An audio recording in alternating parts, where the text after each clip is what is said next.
generasi yang solid dan solid. Jamaah walimah yang sangat dimuliakan Allah Subhanahu wa taala, pada kesempatan yang mulia ini sedikit saja saya menitipkan kepada saudara saya, pada saudara Usmali, bahwa kita ini sudah akan menempuh sebuah proses yang kemudian dikenal dengan ibadah berpanjang. Maka jadikanlah ibadah ini sebagai betul-betul ibadah yang kemudian mengharapkan ridho dari Allah Subhanahu wa taala. Tentunya dalam sebuah pernikahan banyak kewajiban yang akan kemudian menjadi beban bagi kita sebagai seorang laki, termasuk kepada perempuan.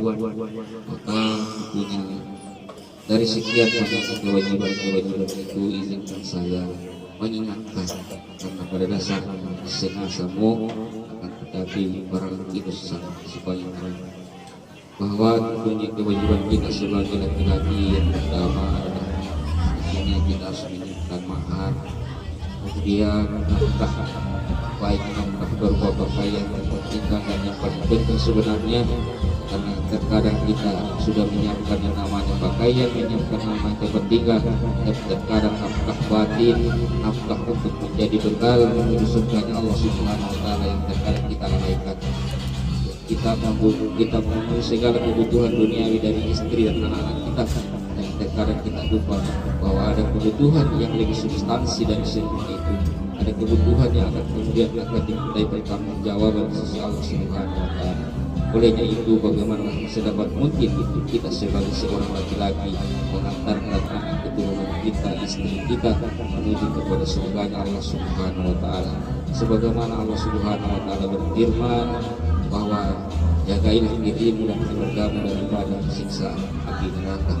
Ini kemudian yang kemudian harus menjadi perhatian bagi kita sebagai seorang laki-laki, dan tentunya perempuan juga mempunyai kewajiban, mempunyai hal yang kemudian harus dia ikuti, harus dia jalankan sebagai seorang perempuan.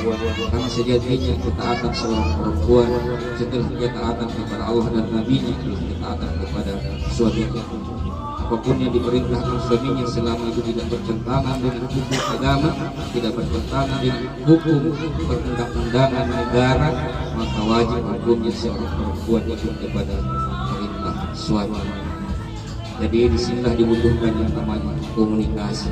Perlu komunikasi yang baik, karena terkadang ada hal yang baik kita sampaikan, tapi cara mengkomunikasikannya tidak baik, ditanggapi dengan tidak baik pula. Maka seorang laki-laki terkadang kita lebih keras daripada besi, tapi kita terkadang juga lebih keras jadi lembut daripada lembutnya kain sutra. Dibutuhkan komunikasi.